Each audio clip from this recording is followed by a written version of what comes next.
Well, hi folks, I hope you're well.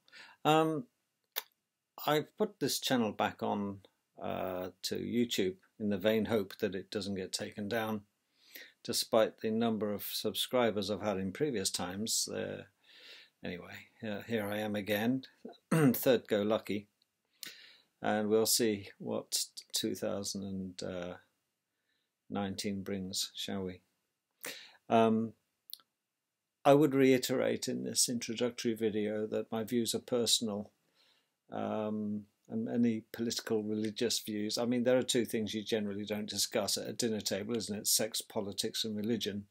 Well, let's discuss sex, why not? But as for politics and religion, that's a bit of a touchy one, but there are a lot of other things to talk about. So for those of you who have seen my chops before, or the word on the street before, that's great. Please do subscribe if you haven't, and if you've done so previously, welcome back, and please do subscribe. I try now that I don't answer to an employer, since I'm self-employed, I only answer to myself, and therefore I'm not going to be held to ransom by overzealous employers that make veiled threats about my employment prospects.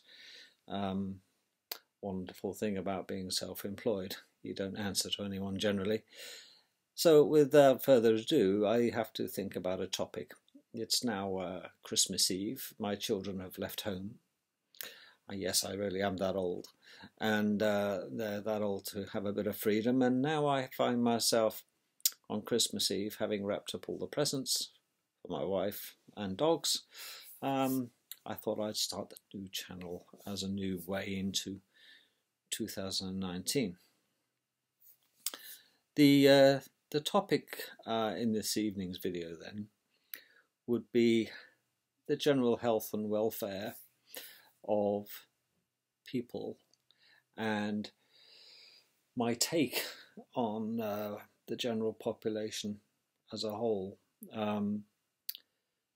Historically, I've been, and to a degree still am, involved in the healthcare of people, and it never surprises me to see, well, it does, it doesn't surprise me that a lot of people that you come across in the healthcare world that come to you for help, they don't seem to take care of themselves, yet they expect the state to take care of them. And nothing surprises me anymore. In fact, as a nation, Britain are getting fatter. We are probably the fattest nation in Europe, notwithstanding America, of course. That takes some beating, does that. But in Europe, the Brits are getting heavy. And I'm not going to labour the point, but from a clinician's point of view, there are myriads of programs on TV, and it's almost schadenfreudig. That means taking great pleasure out of other people's misfortune. That's schadenfreude, or it's a German phrase. And we are all voyeuristic, and this is what camera spy in the cab GPs generally get in their rooms sometimes, and they do TV programs about it. And I just like to make a few comments about such programs. You know, when they come along, they install a couple of cameras throughout a practice GPs, and this particular program is actually shown on My5, I think it is. It's a TV channel that you subscribe to or whatever, and they cameras are placed throughout the clinics, and you have a string of GPs and watch them as a succession of patients come in and out with their woes and worries and troubles and concerns, etc. And I find this quite voyeuristic. And yeah, I've been there. And of course I have a GP I go to as well myself. So I just wanted to make comments because I've been on both sides of the table. And you cannot help but think, you know, have empathy and sympathy, a lot of sympathy, for the GPs. Now, my understanding of GPs in the industry is that general practitioners and dentists have two of the biggest well, they're in a crisis themselves, GPs. Historically, in the world of medicine, GPs were renowned to have a very high alcoholism rate amongst themselves. Hardly surprising. And the other one is the high suicide rates was obviously the territory of dentists. Well, you can imagine with one-way conversations, it gets pretty lonely at the mouth end, you would think. So yes, high pressure. The high pressure with dentistry, of course, is that if you're a private dentist, you've got to get as much in the mouth this year than you did last year in order to earn the same money. So the pressure is on all the time. You want to maintain a lifestyle? Keep sticking your fingers in someone's mouth and get more mouths to stick your fingers in. Well, there's no shortage, but people are spending less and less on dentistry now, so dentists are having to be very creative. And because when things are tight, people don't go to the dentist. But with GPs, when things are tight, they lose their jobs, of course. They get made redundant or whatever reasons, their health declines and they aren't going to the GPs. So in tough times, visits to the GPs increase. So the workload of GPs increases. But in this video, I just want to talk briefly, I suppose. I have to, my wife goes mad if I watch such programs in her presence because I continually interrupt and I have to stop myself laughing. First of all, I get involved in the diagnosis while the patients are on the TV, for goodness sake, and she's sitting there giving me daggers. And I said, well, I can tell you what that is. And she, oh, God, don't start again, and all this sort of thing. But I have to marvel at the patience, not patience as in person, but the patience of the GP's professionalism. Is that my take is that in such places like GP practices, they are a factory for pushing out tablets and inoculations. That's all. They seem to, every patient gets a prescription, every patient gets a tablet or an injection, and they're shoving down the throats of everybody who walks into GP practices. Inoculations, flu vaccines, all the nonsense. And I'm wholly opposed to inoculations being shoved down into our children's arms. And I'm wholly opposed to the scam of the flu vaccine because effectively there's 36 known flu viruses, and yet there are only, well, there are 6 known flu viruses, but each one of those 6 has a permutation to it. It can be one of 6 identities, so that's 6 times 6 is 36.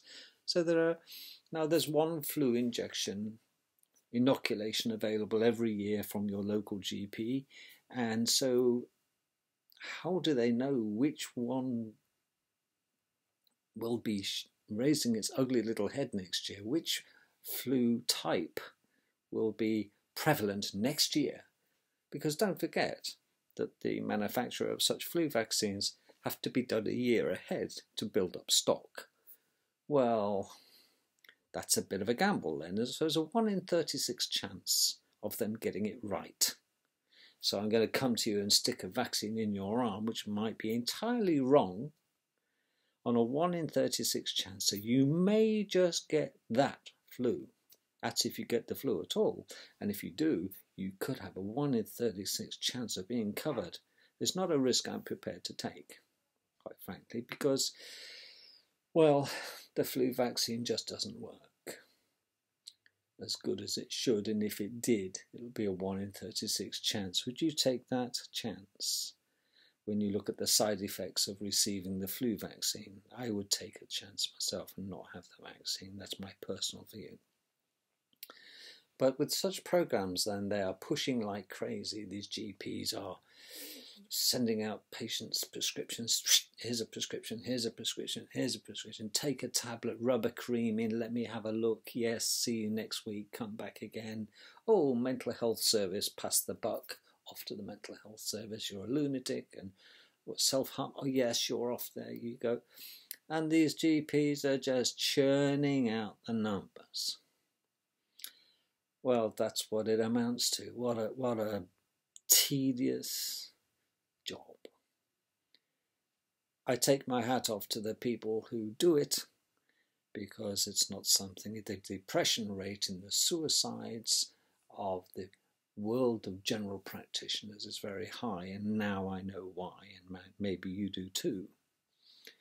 And I have to just take a couple of sample patients, for example, that they pop in. Here he is, you know, he smokes 30 a day, he's got massive obesity problem, he's panting, he's sweating like an opera singer. He comes in, sits himself on a chair with his walking stick, he's got his flip-flops on because his ankles are swollen, his leg ulcers are playing up, and he's asking for what?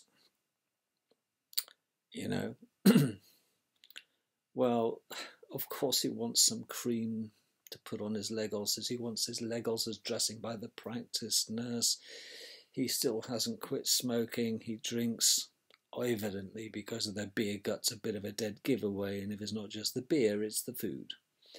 And they do nothing, and I mean nothing, to help themselves, these people, because they lie to their GPs. They say they're taking the tablets. They say they're on a diet. They're going to stop smoking.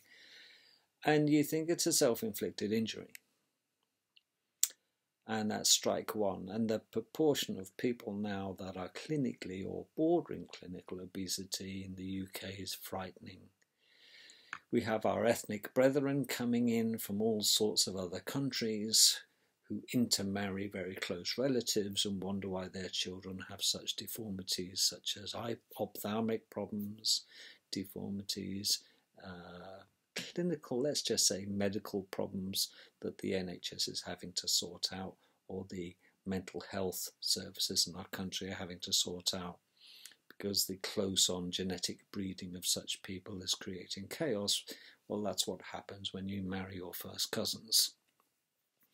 And again, but another thing is the sheer amount of pregnancies that are happening in our ethnic brethren, the influx of immigration or immigrants into the country has put extra pressure on the GP services.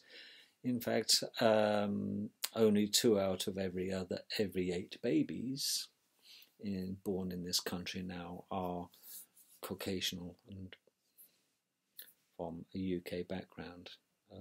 That means they're non-immigrant. Non-Asian would be more accurate. But hey-ho, that's where we are. We choose contraception and they choose breeding, and it's simply a numbers game, isn't it? Because that's what you get when you can have 4 wives, isn't it? Bit of a political hot potato, that one. So I do have sympathy. But what do I want to say to some of these young girls who come in? They are evidently obese, they're depressed, they've got no one to talk to, they got the piercings, they got the tats there. And it's that, you know, of course you're depressed, love. You're massively overweight. You do nothing for yourself. You keep eating and eating and eating. You're going to get fatter and fatter. And you're going to have all sorts of problems with weight-related disease and the diabetes, and you're not taking your pills, you're not taking care of yourself. And if I was a GP, I think they've got the patience of a saint, because I just wouldn't be able to contain myself talking to such people. Sometimes there is a thing called tough love. You really have to say, I mean, you know, yes, doctor, I just can't cope with life, and I'm thinking about doing myself in, and you know, you can see the GPs thinking, oh God, you know, have you actually have thought about it, or have you planned out when you're going to do it? Have you got, you know, you think, well, why don't you just go and do it? That you know, that's asympathetic, isn't it, really? But some people's lives are bloody miserable. But the classic ones, of course, is when you're dealing with obese people and clinically obese people, and they don't do anything for themselves, and they sit there and they slob out, they comfort eat, they don't do any exercise, and it's a self-inflicted injury as far as I'm concerned, being obese. And yet the obesity is associated with so many other illnesses, isn't it? Well, my sympathy tends to wane. I just want to say, of course you're overweight, and of course you have high blood pressure, and of course you have diabetes, and of course you have ulcers on your legs, and your feet hurt, and you find it difficult and to find clothes that fit you, etc. And yes, naturally diabetes comes along and hits you like a type 2 diabetes is on the increase. What do you want me to do about it? That's the question. What do you want me to do about it? What are you doing about it? That's what I would say to them. Are you going to stop eating? Like there's a, how, let's look at the people. So the world of GPs, it's not a nice one, is it, to be honest with you? But equally, you do get people who come along and yes, they got knackered cartilages, they got stress fractures in their bones, their aches and pains have torn a cartilage, have damaged a ligament, it's got tennis elbow, my hips, I need a hip replacement, I need my knees replacing.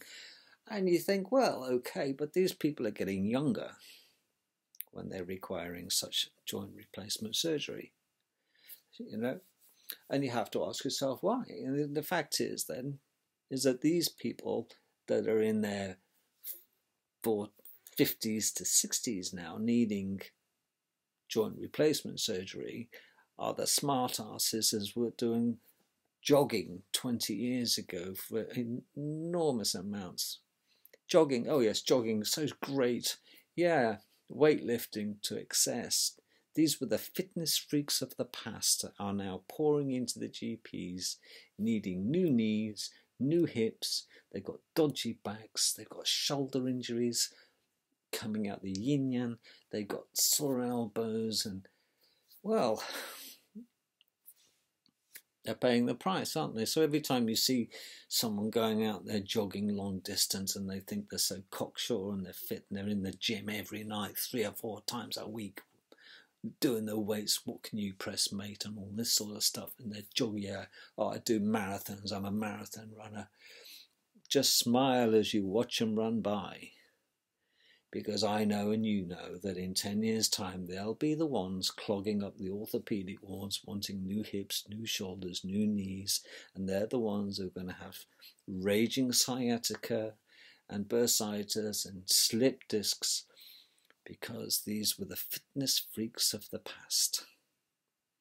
They might be very good from a cardiac point of view. They're as fit as fleas on the cardiovascular point of view, but their joints are screwed. They can't play the golf like they used to. No, of course not now, because they're staggering from one hole to another if they can square up to a golf ball, because they used to jog every night at work to keep fit. They used to do the weights, they used to do the sit-ups, they're playing rugby every weekend with the boys and knackering their C1 on their necks on the scrum, and now they're the ones that are paying the price. So, nothing wrong with keeping fit, but all things in moderation. And this is what we're now having to face, is these people are pouring into GP practices with all sorts of ailments. They're on the waiting list for a new hip, or 2 of them. They got a spinal fusion coming up because they lifted too many weights and too many. Yeah, yada, yada, yada. I could go on. But the sad thing is that most of the time, people should be sent away from their GP. Not with a prescription for painkillers, not with steroid injections, and they just need listening to and be told, do this. And if you do this in 3 months and you come back and see me, that ain't gonna happen. Toodle pip. No prescription today. GPs have got to stop becoming agents for the pharmaceutical companies. They prescribe routinely ad nauseum statins to people that provably do not have any benefits to the average person out there in the street about lowering cholesterol. Okay? Statins don't work on women, and if they do, it's marginal, and even if they drop your cholesterol massively down, your body knows best, because the side effects of cholesterol, the science certainly doesn't show that a raised cholesterol is detrimental to your health in any way. No way, Jose. These are my personal views. I've read lots of clinical papers about it. And there's no way on God's green earth I would take a statin. Because it's a lot of pseudo nonsense. And don't forget that your GP practices are on big push to push the statins. It's the con, as a personal view, con of the pharmaceutical century are statins. They make the drug companies, it's the biggest earner for pharmaceutical companies. Well, who are the agents for the pharmaceutical companies? GP practices and private practices prescribing. And they've got to get you on a statin. What a lot of nonsense. Do your due diligence on statins. Well, that's me ranting on enough today. I'm glad to be back. I should be talking about different things in different videos, but I had to get this off my chest about the nonsense that GPs are just production lines for prescription issuance and passing the buck, and they are really treading water in a very deep lake.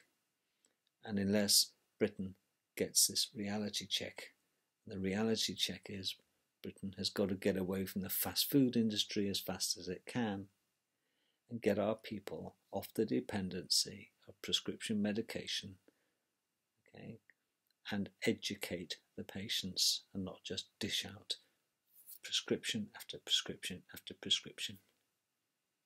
But there again, GPs, if you look at the universities and the medical schools, are all so heavily funded by the pharmaceutical industry that have a vested interest in churning out those that just keep on churning out and issuing prescriptions. Who's got the vested interest? Is it the pharmaceutical companies, or is it the GPs have a vested interest in keeping patients sick? Food for thought. Have a lovely, lovely Christmas with you and your family. Catch you